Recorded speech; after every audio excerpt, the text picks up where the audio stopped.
Hello friends, welcome to my YouTube channel IES-GATEWiz। इस video में Gupta and Gupta के engineering mechanics के क्वेश्चन नंबर 141 से लेकर 150 तक डिटेल में कंसेप्ट के साथ डिस्कस करूंगा। ये सीरीज का पार्ट 14 वीडियो है। पुराने वीडियोस के लिए आप मेरे यूट्यूब चैनल को रेफर कर सकते हैं और जिस भी क्वेश्चन में आपको फर्दर डाउट लगता है आप कमेंट सेक्शन में मुझसे डिस्कस कर सकते हैं। So let's start. इसमें पहला क्वेश्चन पूछा गया है कि the graphical method of determining the forces in members of truss is based on. इससे पूछा जा रहा है कि जो हमारा ग्राफिकल मेथड है, जैसा कि मैंने एक अभी रिसेंटली लास्ट वीडियो अपलोड किया था जिसमें एनालिटिकल और ग्राफिकल मेथड के बारे में मैंने जस्ट ब्रीफ डिस्कशन किया था।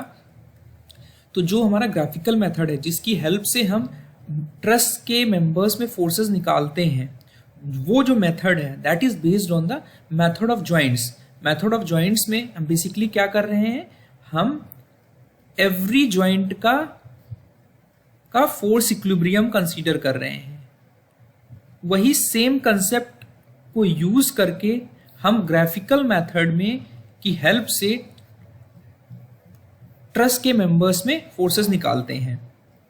तो जॉइंट फोर्स इक्विलिब्रियम आप कैसे इंश्योर करते हो कि उस पर्टिकुलर जॉइंट में जितनी भी फोर्सेस लग रही हैं उनकी जो एक्स डायरेक्शन में फोर्सेस हैं उनका समीशन और summation of forces in y direction ये हमारी जीरो हैं। यानी उस ग्राफिकल मेथड में ये हमारा एक बेसिस है। यहां पर मैंने लिखा भी हुआ है कि this method is based upon the condition that each joint in a truss is in equilibrium so that forces acting at a joint may be represented in magnitude and direction by the sides of closed polygon। ठीक है, और closed polygon हमारा यही indicate कर रहा है कि हमारा वो पर्टिकुलर जो जॉइंट है उसमें जो फोर्स सिस्टम है वो हमारा इक्विलिब्रियम कंडीशन में है। तो यहाँ पर जो मोस्ट अप्रोप्रिएट आंसर होगा वो ऑप्शन ए होगा। ये मेथड ऑफ जॉइंट और मेथड ऑफ सेक्शन ये हमारे ग्राफिकल मेथड्स नहीं है, बट ग्राफिकल मेथड का जो बेसिस है वो मेथड ऑफ जॉइंट्स के प्रिंसिपल पर बेस्ड है। ये चीज आपको ध्यान रखना है। इसमें हमारा क्वेश्चन पूछा गया है कि जो बेंडिंग मोमेंट है आर्च में दैट इज प्रोपोर्शनल टू। तो सबसे पहले मैं आपको बता देता हूँ, पिछले वीडियो में मैंने एक फनिकुलर पॉलीगन एक बीम के लिए कैसे डेवलप करना है वो आपको बताया था, जिसमें मैंने एक सिंपली सपोर्टेड बीम लिया था और 3 लोड्स लिए थे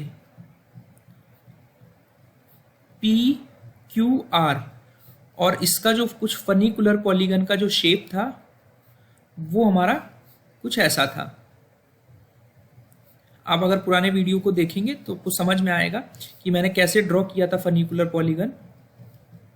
अप्रॉक्सीमेटली कुछ ऐसा आया था। ठीक है, तो जो आपकी ये ऑर्डिनेट्स हैं these are the ordinates of funicular polygon, और ये हमारे क्या है, these are the strings of funicular polygon. तो जो ये ऑर्डिनेट है that is directly proportional to किसी भी सेक्शन पर जो बेंडिंग मोमेंट है एट एनी सेक्शन।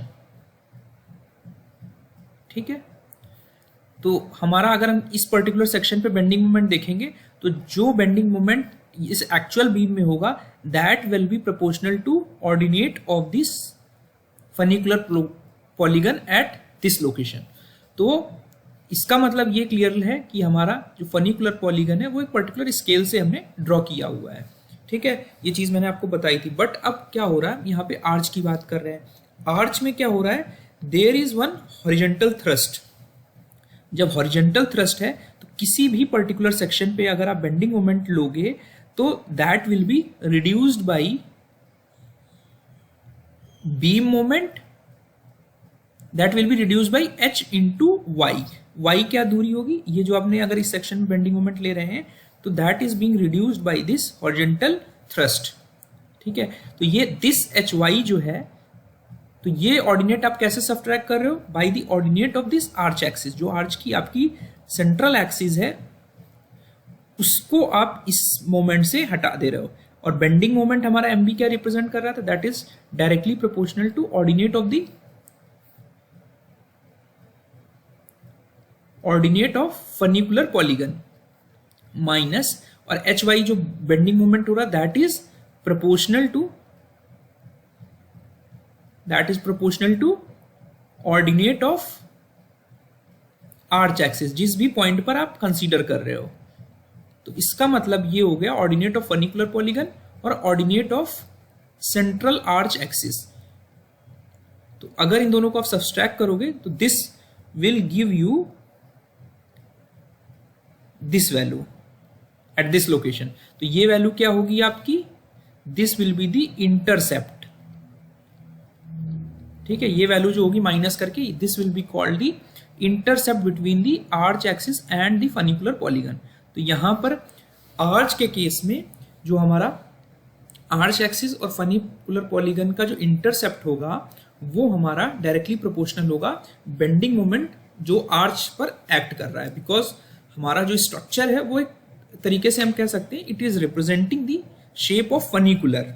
ठीक है, यहां पर मैंने लिखा भी हुआ है कि the shape of funicular is similar to shape of bending moment diagram corresponding to loads applied. तो आप देख रहे हो कि जो मैंने आपको फनिकुलर पॉलीगन यहाँ पर दिखाया है, this is somewhat similar to जो इस बीम का bending moment, actual bending moment diagram होगा, उससे ये मिलता जुलता है। ठीक है, अगर हम बात करें कि जो पैराबोला है, ठीक है, पैराबोला अगर हमारा जो एक तरीके से आर्च पैराबोला है, आर्च पैराबोलिक शेप में है और उस पर हमारा यूनिफॉर्मली डिस्ट्रीब्यूटेड लोड एक्ट कर रहा है, तो यूनिफॉर्मली डिस्ट्रीब्यूटेड के लोड के केस में हमारा जो बेंडिंग मोमेंट है कुछ इस तरह होगा। तो एक्चुअल में हमारा जो पैराबोला का शेप होगा वही हमारा फनिकुलर पॉलीगन के शेप को रिप्रेजेंट करेगा विथ सम स्केल। ठीक है, तो ये एक इंपॉर्टेंट कंसेप्ट आपको ध्यान रखने की जरूरत है और करेक्ट ऑप्शन सी होगा। यहां पर एक बीम दी हुई है जिसमें दिया हुआ है कि हमारा जो लोड है उस पर इंक्लाइन लोड से एक्ट कर रहे हैं और हमारा जो ए सपोर्ट है वो हिंज्ड है और बी हमारा रोलर सपोर्ट है और हमें फनिकुलर पॉलीगन के बारे में एक क्वेश्चन पूछा गया है। तो यहाँ पे उसकी अंडरस्टैंडिंग के लिए सबसे पहले एक हम बीम का फनिकुलर पॉलीगन से एनालिसिस देख लेते हैं कि कैसे हम इस बीम के फनिकुलर पॉलीगन की हेल्प से आप रिएक्शंस निकाल सकते हैं और बेंडिंग मोमेंट या डायरेक्शन ऑफ रिजल्टेंट निकाल सकते हैं and point of application of resultant भी निकाल सकते हैं। तो सबसे पहले आपको क्या बताया था मैंने कि आपको सबसे पहले स्पेस डायग्राम बनाना है फॉर जो लोड्स एक्ट कर रहे हैं उसके रिस्पेक्ट में। तो हमारे जो एक्सटर्नल लोड्स हैं वो 10 किलो न्यूटन और 15 किलो न्यूटन है और यहाँ पर भी ये आपका हिंज सपोर्ट है और ये आपका रोलर सपोर्ट है। तो एक स्पेस हमारी इस लाइन ऑफ एक्शन से एक स्पेस ए हो गई, एक स्पेस बी हो गई, एक स्पेस सी हो गई। तो ये हमारा हो गया स्पेस डायग्राम इस बीम के लिए। ठीक है, आपने स्पेस डायग्राम बना लिया। अब क्या करेंगे, इस बीम को टू दी स्केल ड्रॉ करेंगे। Beam to be drawn to the scale. अब स्केल, बिकॉज यहां पे बीम की जो लेंथ है, आपको एक स्केल अज्यूम कर लिया हमने 1 सेंटीमीटर इक्वल टू 0.5 मीटर। इसकी हेल्प से आपने टू द स्केल एक बीम बनाई। ठीक है, और उस पे हमारा जो रिजल्टेंट होगा कुछ इस तरह होगा। ये आपका हिंज सपोर्ट है, यहां पर आपका हॉरिजॉन्टल थ्रस्ट भी आ रहा होगा, एक वर्टिकल रिएक्शन भी आ रहा होगा और साथ ही साथ आपने क्या किया, यहां पर 10 किलो न्यूटन का लोड एक्ट कर रहा था और ये 15 किलो न्यूटन का लोड एक्ट कर रहा था और यहाँ पे ये स्पेस ए था, ये स्पेस बी था और ये स्पेस सी था। और ये रिएक्शन हमारी मान लेते हैं ये आर ए होगी और यहाँ पे जो रिएक्शन आएगी वो रिजल्टेंट हमारा इंक्लाइंड होगा सर्टेन एंगल पे हॉरिजॉन्टल के साथ, वो मान लेते हैं आर डी है। ठीक है, ये एक बेसिक बीम को आपने टू द स्केल ड्रॉ किया। स्केल के ड्रॉ करने के बाद आपको क्या करना है, फोर्स डायग्राम बनाना है।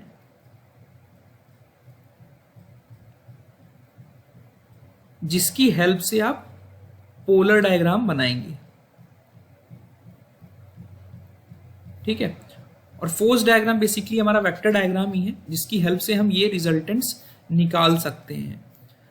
ठीक है, तो आपको सबसे पहले क्या करना है, आपकी जो फोर्सेस हैं उसके रिस्पेक्ट में आपको एक लोड लाइन बनानी है फोर्स डायग्राम के लिए। तो लोड लाइन आप कैसे बनाओगे, आपकी पहली जो एक्सटर्नल लोड है वो 10 किलो न्यूटन है, तो आपको एक स्केल एज्यूम करना होगा। मान लेते हैं कि 1 सेंटीमीटर जो है वो आपके 5 किलो न्यूटन के बराबर है। तो आपने ए से बी पर गए और बी से सी पर गए,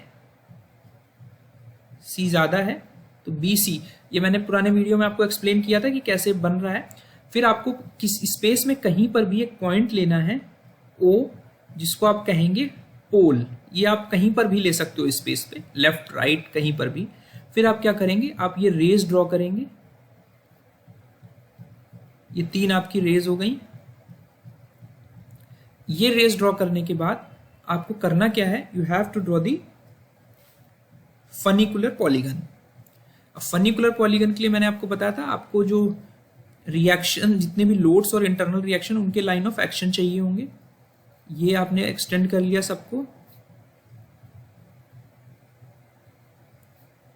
ठीक है।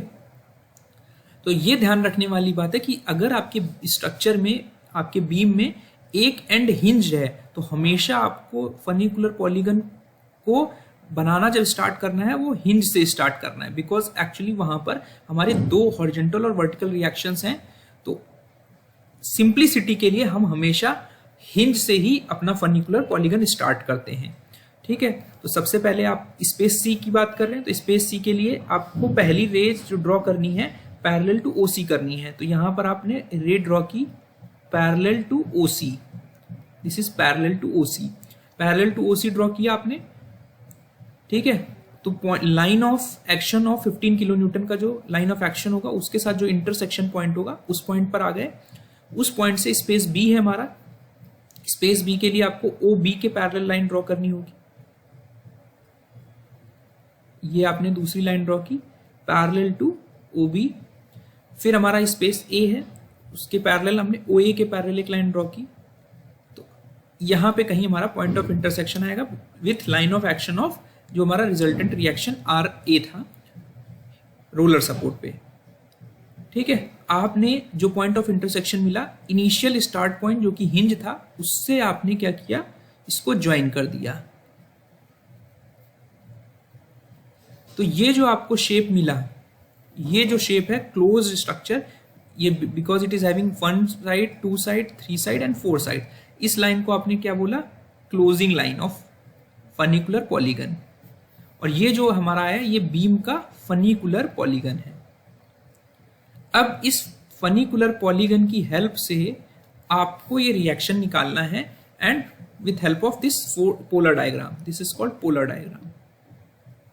तो आपको करना क्या है, नेक्स्ट स्टेप, जो आपकी ये closing line I A D, एक तरीके से ए डी नहीं है, इसको आप मान ले पी और डी, पी डी के पैरेलल एक लाइन ड्रॉ करनी है इस पोलर डायग्राम में with O S the origin, ठीक है। तो पी डी के पैरेलल आपने एक लाइन लिया,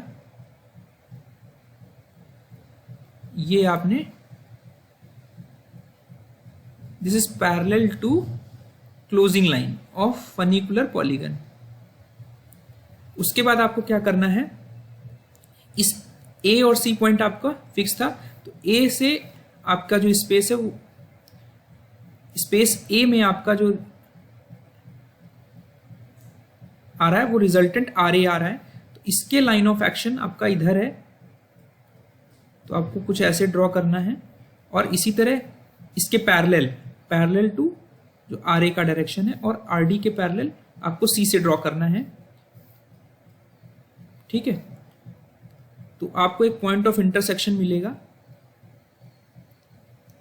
that point will represent P and this PA will be should be parallel to closing line। तो आप क्या करोगे, जो AP का डिस्टेंस मेजर करोगे with the help of scale, because ये डायग्राम टू द स्केल बना हुआ है। तो AP जो होगा, इसका जो मैग्नीट्यूड होगा वो आपका रिएक्शन RA होगा।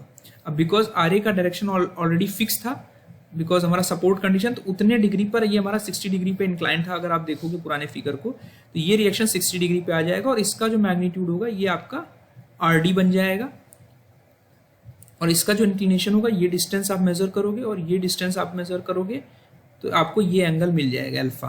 तो इससे आपको रिजल्टेंट RD का रिएक्शन भी मिल जाएगा, ठीक है। तो ये बेसिक फंडामेंटल्स थे कि आपने फनिकुलर पॉलीगन से और पोलर डायग्राम की हेल्प से कैसे रिजल्टेंट रिएक्शंस निकाले। ठीक है, तो अब इस क्वेश्चन में पूछ रहा है कि अब हमें फनिकुलर पॉलीगन बनाना है अगर सिंपली सपोर्टेड बीम में और हमारा ए एंड हिंज है, तो हमेशा हमको हिंज एंड से ही अपना फनिकुलर पॉलीगन बनाना स्टार्ट करना है, बिकॉज उस पॉइंट पे हमारे इंटरनल रिएक्शंस हैं और वहां पर मल्टीपल रिएक्शन जनरेट होंगे। ठीक है, तो अगर हम इससे स्टार्ट नहीं करेंगे तो हमारा जो पॉलीगन है वो कॉम्प्लिकेट हो जाएगा और हम एनालिसिस करने में, कंप्यूटेशंस में हमारा टीडियस टास्क हो जाएगा। तो we must start from A only. तो करेक्ट आंसर जो होगा ऑप्शन ए होगा। उसके बाद हमारा नेक्स्ट क्वेश्चन है the member forces in statically indeterminate truss. Statically indeterminate truss का मतलब है कि हमारी जो अननोन फोर्सेज हैं वो हमारी नंबर ऑफ इक्विलिब्रियम कंडीशंस जो हमारे पास अवेलेबल हैं उससे ज्यादा हैं। ठीक है, तो इसका मतलब ये हो गया कि it can not be determined by graphic statics. हम ग्राफिकल मेथड्स में इनडिटरमिनेट ट्रसेस के लिए एनालिसिस नहीं कर सकते। ठीक है, तो ये ध्यान रखने वाली बात है। ग्राफिक स्टैटिक्स में हम बेसिकली क्या फनिकुलर पॉलीगन वगैरह ड्रॉ कर रहे हैं। ठीक है, तो अगर हमारी नंबर ऑफ अननोन फोर्सेस जो होंगी वो ट्रसेस में ज्यादा हो जाएंगी, greater than the number of equilibrium condition से ज्यादा होंगी, तो we can not use that method. Graphical method से हम नहीं कर सकते हैं। तो करेक्ट आंसर जो होगा वो हमारा ऑप्शन बी होगा। ये आपको ध्यान रखना है। पिछले वीडियो में मैंने आपको जस्ट ब्रीफ किया था। ग्राफिक स्टैटिक हमारी एक ग्राफिकल टेक्निक है जिसमें हम internal forces axially loaded structures में, basically trusses, cables, arches, because यहाँ पे axial load, axial thrust generate हो रहा है हमारे स्ट्रक्चर में।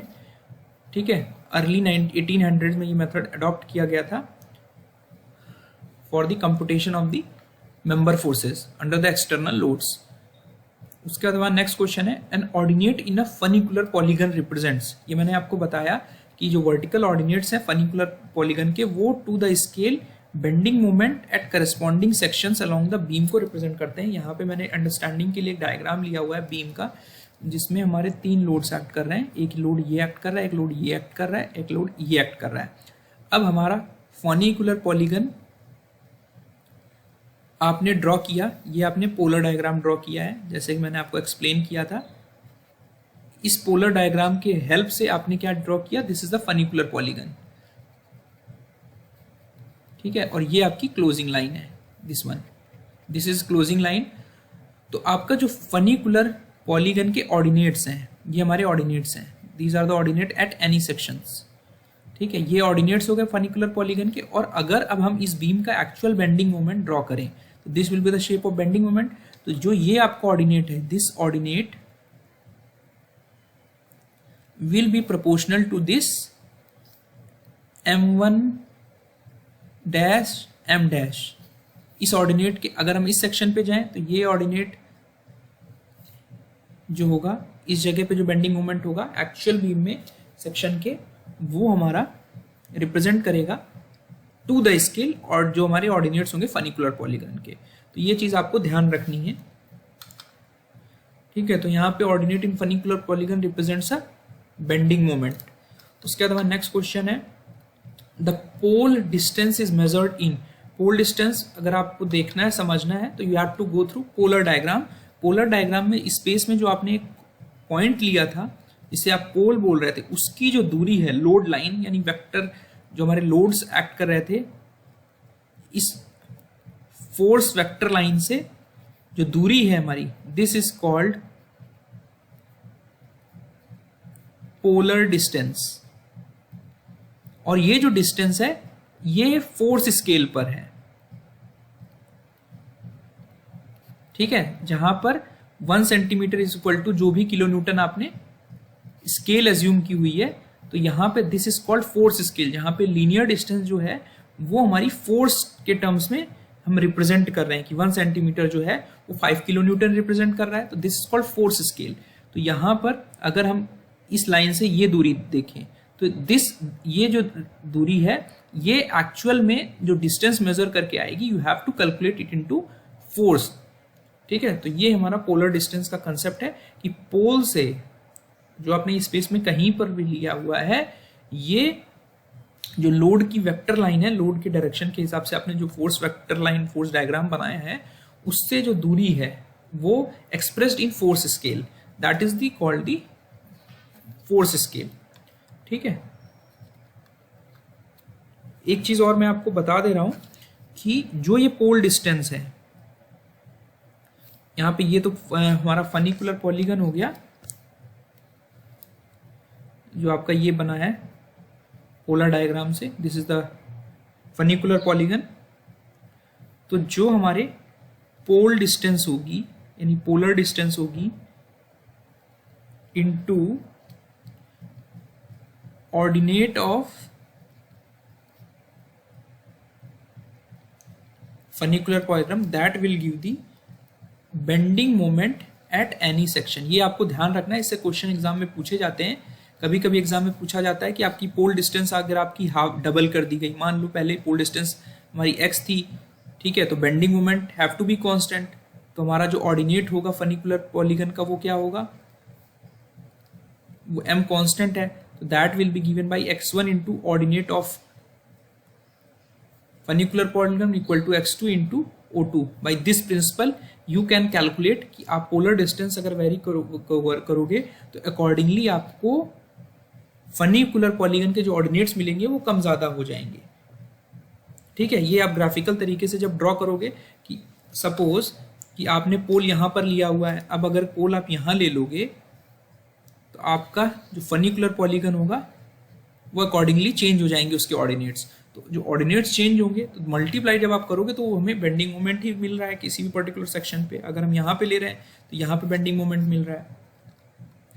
ठीक है, तो इस फंडामेंटल का यूज करके आप निकाल सकते हो कभी भी अगर इस तरह से कोई रिलेटेड क्वेश्चन आता है।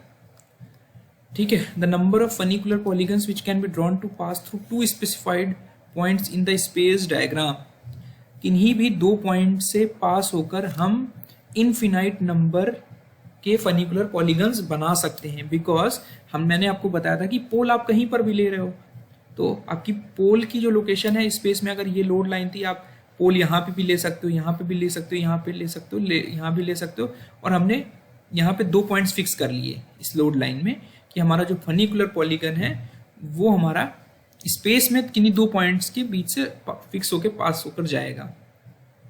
ठीक है, पर ये जो दो पॉइंट्स है ये स्पेस डायग्राम के, सॉरी मैंने यहाँ पर दिखा दिए, स्पेस डायग्राम में कोई दो पॉइंट्स लेंगे। तो अगर वैसे हमने बीम लिया था तो कोई भी दो पॉइंट्स का हम यूज करके infinite number of funicular polygons बना सकते हैं by changing this location of polar diagram.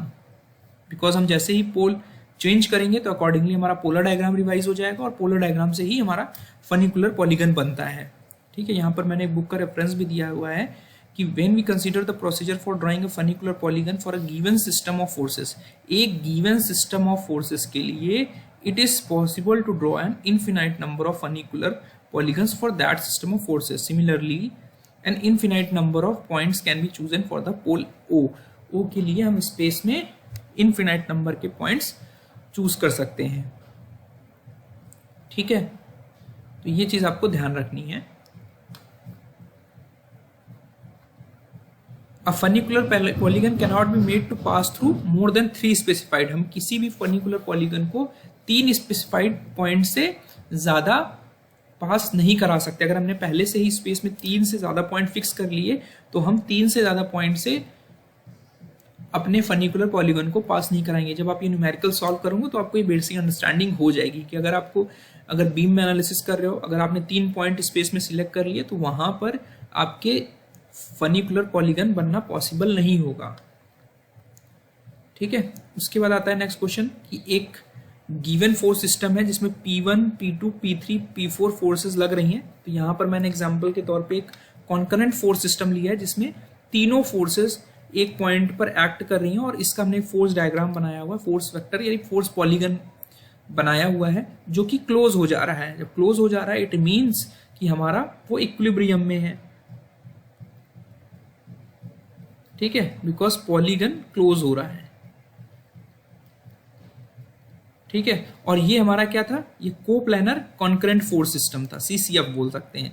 इस वजह से अगर फोर्स पॉलीगन हमारा क्लोज हो रहा है तो इट मीन्स हमारा सिस्टम इक्विलिब्रियम में है। अगर हमारा coplanar non concurrent force system होता तो उस केस में हमारा इंपॉर्टेंट चीज ये है कि आपका force polygon as well as funicular polygon दोनों क्लोज्ड होने चाहिए, तभी हमारा सिस्टम इक्विलिब्रियम में माना जाएगा। बिकॉज अगर नॉन कॉन्करेंट फोर्स सिस्टम है तो वहां पर हमारा कपल जनरेट होगा, और अगर हमारा फनिकुलर पॉलीगन क्लोज हो जाएगा इट मीन्स कि वहां पर हमारा जो रिजल्टेंट कपल है वो नहीं आएगा, और हमारा जो सिस्टम में जो सिस्टम ऑफ फोर्सेस है वो इक्विलिब्रियम में होंगे। और यहाँ पर बोल रहा है कि ये फोर्स पॉलीगन या टाइप ऑफ फोर्स का नेचर नहीं दिया है, बस ये बोला गया है कि फोर्स सिस्टम पॉलीगन क्लोज नहीं हो रहा है। तो इसका मतलब ये हुआ कि हमारा जो सिस्टम है वो हमारा एक रिजल्टेंट फोर्स में कन्वर्ट हो जाएगा। इन चारों फोर्स की एक रिजल्टेंट फोर्स होगी। अगर हम फोर्स पॉलीगन को इस तरह ड्रॉ करेंगे, जैसा कि मैं नेक्स्ट क्वेश्चन में डिस्कस करा हूँ, पुराने वीडियो में मैंने डिस्कस किया था कि जो रिजल्टेंट फोर्स है वो आपका सिस्टम में एग्जिस्ट करेगा। यानी अगर हमारा ये फोर्स सिस्टम था, ये 2 फोर्सेस थी, ये 3 फोर्सेस थी, और हमारा ये क्लोज नहीं हुआ, तो then there will be a resultant force. ये हमारा फोर्स पॉलीगन मेथड है जो मैंने आपको पहले भी एक्सप्लेन किया था। तो इस केस में एक रिजल्टेंट फोर्स हमारा एक्ट करेगा, ठीक है। और ये कोई जरूरी नहीं कि they always reduces to a couple, तो ये डिपेंड करेगा कि हमारी फोर्स केस का जो अरेंजमेंट है वो कैसा है, तभी वो कपल के फॉर्म में रिड्यूस करेगा। उसके बाद नेक्स्ट क्वेश्चन है the condition of equilibrium for any system of forces in a plane. In a plane यानी हमारी कोप्लैनर फोर्सेज हैं। अब कोप्लैनर में हमारी कॉन्करेंट फोर्स सिस्टम भी हो सकता है, नॉन कॉन्करेंट फोर्स सिस्टम भी हो सकता है। तो इक्विलिब्रियम के लिए कंडीशन सबसे पहली तो एसेंशियल कंडीशन ये है कि हमारा पॉलीगन फोर्सेस क्लोज्ड होना चाहिए, और दूसरा जो है वो हमारा कि रिजल्टेंट कपल जो हो दैट मस्ट बी 0, ठीक है। तो ये हमारा रिजल्टेंट कपल मस्ट बी 0 ये इंश्योर करता है कि जो फनिकुलर पॉलीगन है वो भी हमारा क्लोज्ड हो, ठीक है। जब फनिकुलर पॉलीगन क्लोज्ड होगा तो रिजल्टेंट कपल हमारा सिस्टम ऑफ फोर्सेस में नहीं आएगा, और इससे ये हमारा कंफर्म हो जाएगा कि हमारी दोनों एसेंशियल कंडीशन जो है कॉन्करेंट फोर्स सिस्टम और नॉन कॉन्करेंट फोर्स सिस्टम के लिए अप्लाई हो रही है। तो करेक्ट ऑप्शन जो अप्रोप्रिएट आंसर होगा वो दोनों ऑप्शन हमारे करेक्ट होंगे। तो यहाँ इस सिस्टम ऑफ फोर्सेज में आप देख रहे हैं कि यहाँ पर these are the concurrent force system, ठीक है। तो जब आपने फोर्स पॉलीगन से इनको वेक्टर डायग्राम के फॉर्म में अरेंज किया तो देयर इज अ इक्विलिब्रियम जिसको आप रिजल्टेंट बोल रहे हो, ठीक है। तो ये हमारा इक्विलिब्रियम में नहीं है। ये इंपॉर्टेंट कंसेप्ट थे। आई होप मेरा वीडियो आपको पसंद आया होगा। इस तरह की वीडियोस फर्दर मैं बनाता रहूँगा। Thank you.